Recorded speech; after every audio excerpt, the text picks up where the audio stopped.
Welcome friends, welcome to my channel Chatpatu Kathiawad. આજે આપણે બનાવશું હોમમેડ બટર, એટલે કે મલાઈને મેળવ્યા વગર મલાઈમાંથી આપણે માખણ બનાવીશું. તો રેસીપી જોઈએ પહેલાં ચેનલને તમે સબસ્ક્રાઈબ ના કરી હોય તો મિત્રો નવી નવી રેસીપીઝ જોવા માટે થઈને સબસ્ક્રાઈબ કરી બેલ આઇકન દબાવી ઓલ દબાવી દેશો, જેને કારણે નવા વિડીયોઝના નોટિફિકેશન છે આપ સુધી મળતા રહે. તો માખણ બનાવવા માટે થઈને સૌ પહેલાં આપણે મલાઈને એક મોટા વાસણમાં લઈ લેશું. અહીંયા મેં 2 કટોરા ભરીને, જે મારે ઘરે હું રોજિંદા જે ફ્રીજમાં એક કટોરામાં મલાઈ ભેગી કરું છું એ મલાઈ મેં લીધેલી છે. એમાં આ એક મોટું કટોરું અને બીજું એક નાનું કટોરું, મેં 2 કટોરા ભેગા કરેલી હતી એ મલાઈ હું અહીંયા લઈ લઈશ. તમારે મલાઈને બહુ વાસી ના થવા દેવી હોય તો તમે ફ્રીઝરમાં પણ મૂકી શકો છો, પણ જો ફ્રીઝરમાં તમે મલાઈ મૂકી હોય તો 1-2 કલાક પહેલાં બહાર લઈ લેવાનું અને થોડો ટાઈમ એને તડકે મૂકી દેવાની, અડધી કલાક પૂરતી, એટલે વાસણમાં બિલકુલ ચોંટશે નહીં અને એકદમ સરસ એવી મલાઈ છે એ મલાઈમાંથી માખણ તરત જ બની જશે. અહીંયા પણ મેં એ જ પ્રોસેસ કરેલી. અડધી કલાક મેં તડકામાં મૂકી દીધેલું અને અહીંયા આપણે માખણ લગભગ તો રેડી જ હોય છે, પણ જે દૂધનો ભાગ છે એને આપણે દૂર કરવાનો છે. તો એના માટે થઈને અહીંયા કોઈ પણ ઇલેક્ટ્રિક વસ્તુનો ઉપયોગ કર્યા વગર ગ્લાસની મદદથી આપણે માખણ એકદમ સરસ રીતે ઇઝીલી માખણ છે એ દૂર કરી શકીએ છીએ અને માખણમાંથી દૂધ પણ એકદમ સરસ રીતે છૂટું પડી જશે. મિત્રો તમે જરૂરથી જોજો અને એકવાર જરૂરથી તમે ટ્રાય પણ કરજો, કારણ કે એકદમ ઇઝી રેસીપી છે. ખરેખર ટ્રાય કરશો તો ખ્યાલ આવશે કે આ રીતે પણ માખણ છે એ બનાવી શકાય છે. કારણ કે ઘણીવાર આપણા ઘરે લાઇટ હોય ન હોય તો આપણે બ્લેન્ડર અથવા તો મિક્સરનો ઉપયોગ કરી શકતા નથી. તો આ રીતે જો તમે મલાઈમાંથી માખણ બનાવો તો મલાઈમાંથી માખણ તો નીકળશે, સાથે દૂધ જે છે એનો પણ ઉપયોગ સરસ થશે.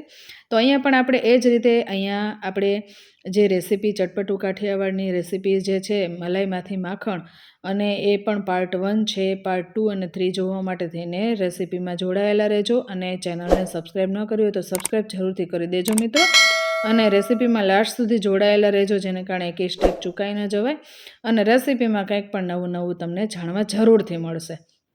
તો અહીં આપણે જોઈ શકીએ છીએ એક જ ડાયરેક્શનમાં આપણે સરસ રીતે ગ્લાસ દ્વારા મલાઈમાંથી માખણ છે છૂટું પાડ્યું છે. મિત્રો તમે જોઈ શકો છો એકદમ સરસ રીતે માખણ છૂટું પડી ગયું છે અને માખણમાંથી આપણે દૂધને દૂર કરવાનું છે. અહીંયા મેં મલાઈને બિલકુલ પણ મેળવેલી નથી, એટલે કે એમાં દહીં કે છાશ મેં એડ કર્યું નથી. એમનેમ જ મલાઈમાંથી આપણે માખણ છે એ બનાવેલું છે અને એમાંથી આપણે ઘી બનાવીશું. તો ઘીની રેસીપી જોવા માટે પણ ચેનલને સબસ્ક્રાઈબ જરૂરથી કરી દેજો મિત્રો.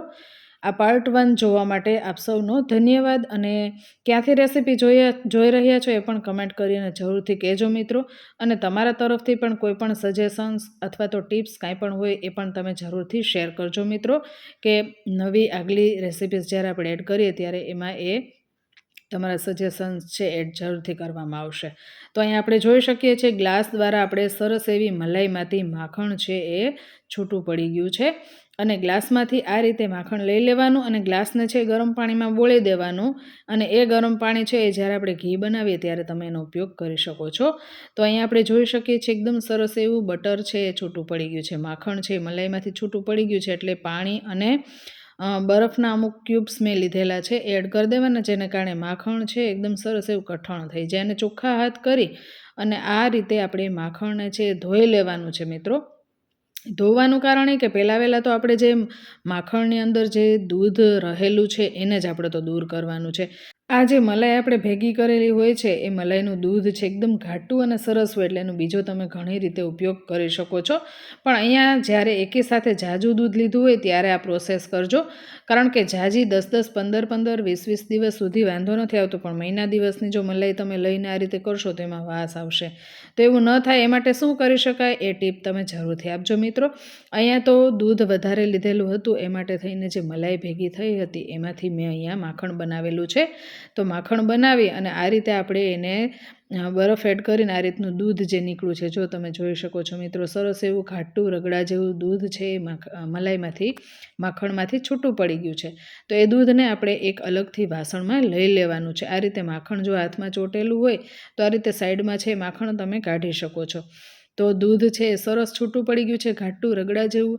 હવે આ દૂધમાંથી આપણે કઈ રેસીપી બનાવીશું એ રેસીપી જોવા માટે થઈને મિત્રો ચેનલને સબસ્ક્રાઈબ જરૂરથી કરી દેજો, કારણ કે નેક્સ્ટ રેસીપી જે હશે એ આ દૂધમાંથી જે રેસીપી બનાવેલી હશે એની રેસીપી હશે, એટલે જરૂરથી સબસ્ક્રાઈબ કરી દેજો, બેલ આઇકન દબાવી દેજો, જેને કારણે એ રેસીપી અપલોડ કરવામાં આવે તો એની નોટિફિકેશન છે આપ સુધી મળતી રહે. કારણ કે એકી સાથે જો રેસીપી બતાવવામાં આવશે તો વિડીયો છે થોડોક લાંબો થઈ જશે અને કંટાળાજનક થઈ જશે. એવું ન થાય એ માટે થઈને આ પાર્ટ 1 છે, અને પાર્ટ 2 જોવા માટે થઈને ચેનલને સબસ્ક્રાઈબ જરૂરથી કરી દેજો મિત્રો.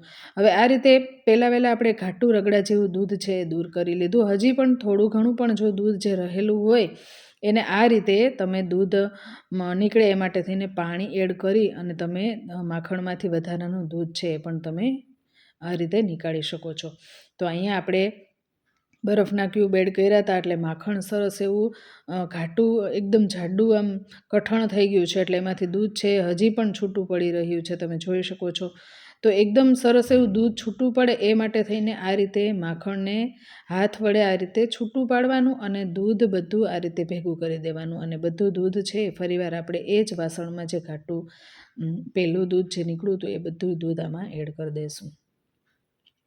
મિત્રો આ દૂધ જે નીકળે છે એમાંથી તમે કઈ કઈ રેસિપીઝ બનાવો છો એ મને કમેન્ટ કરી અને જરૂરથી કહેજો, જેને કારણે નેક્સ્ટ રેસીપી બીજી પણ જ્યારે બનાવવામાં આવે ત્યારે એ રેસીપી બનાવવાનો ખ્યાલ આવે. અહીંયા આપણે માખણની જ રેસીપી શેર કરેલી છે, એટલે કે મલાઈમાંથી માખણ છે એ કેવી રીતે બનાવવું, અને બીજી કઈ કઈ રીતે તમે પણ મલાઈમાંથી માખણ બનાવો છો એ પણ કમેન્ટ કરીને જરૂરથી કહેજો મિત્રો. અહીંયા તો આપણે માત્ર જે શુદ્ધ માખણ જે મલાઈમાંથી નીકળે છે એની જ રેસીપી આપણે વહેલી શેર કરેલી છે. તો કમેન્ટ કરી અને જરૂરથી કહેજો કે આ રેસીપી છે તમને કેવી લાગી છે. તમે આ રીતે માખણ બનાવો છો કે નહીં એ પણ મને કમેન્ટ કરી અને જરૂરથી કહેજો મિત્રો. હવે લગભગ દૂધ છે એ બધું નીકળી ગયું છે, એટલે ક્લિયર પાણી જ્યારે થઈ જાય ત્યારે સમજી જવાનું છે કે દૂધ જે છે એ બધું માખણમાંથી દૂર થઈ ગયું છે. તો અહીંયા સરસ એવું માખણ એ ધોવાઈ ગયું છે, જેને કારણે આ રીતે ધોવાથી જ્યારે પણ તમે માખણમાંથી ઘી બનાવો છો ત્યારે કીટું છે એ બિલકુલ નીકળતું નથી. એટલે જ્યારે પણ તમે મલાઈમાંથી માખણ બનાવો છો ત્યારે આ રીતે માખણને અચૂકથી ધોઈ લેવાનું. જ્યારે તમારી પાસે સમય હોય ત્યારે જ આ બધી પ્રોસેસ કરવાની, નહીંતર ઉતાવળમાં આ બધી પ્રોસેસ છે એ થવી મુશ્કેલ છે. તો જ્યારે સમય હોય ત્યારે જ તમારે છે એ મલાઈમાંથી આ રીતે માખણ બનાવવું અને એને ક્લિયર ધોઈ અને આ રીતનું બટર છે એ રેડી કરવું. એકદમ ચોખ્ખું બટર આપણું રેડી થઈ ગયું છે મિત્રો. તો બટરની રેસીપી જો તમને ગમી હોય તો લાઈક કરી દેજો, અને નવી રેસીપી જોવા માટે થઈને ચેનલને સબસ્ક્રાઈબ કરવાનું બિલકુલ ભૂલતા નહીં. ચેનલને સબસ્ક્રાઈબ જરૂરથી કરી લેજો મિત્રો. તો આ થોડું પાણી જે નીકળ્યું છે એને પણ આપણે દૂધમાં એડ કરી દઈશું, અને દૂધની અંદર પણ જેટલા માખણના આ રીતે દેખાતા હોય ટુકડા તો એ માખણ પણ લઈ લેવાના, અને એ બાજુમાં જે કટોરું આપણે મોટું જે માખણનું ભરેલું છે એમાં જ એ માખણ છે એડ કરી દેવાનું છે. તમારે આમાંથી જો માખણ ખાવું હોય તો અલગથી માખણ તમે લઈ શકો છો, અને આ માખણનો ઉપયોગ આપણે ઘી બનાવવા માટે થઈને કરીશું, અને અલગ જ રીતથી ઘી આપણે બનાવીશું. તો રેસીપીમાં જોડાયેલા રહેજો મિત્રો. તો આપણું હોમમેડ બટર અહીંયા રેડી થઈ ગયું છે મિત્રો. માખણની રેસીપી ગમે તો લાઈક જરૂરથી કરી દેજો, અને ચેનલ પર નવા હોય તો ચેનલને સબસ્ક્રાઈબ પણ જરૂરથી કરી દેજો. ફરીવાર આવી નવી રેસીપી તમારા સુધી લઈને આવીએ ત્યાં સુધી જય સોમનાથ, જય માતાજી મિત્રો.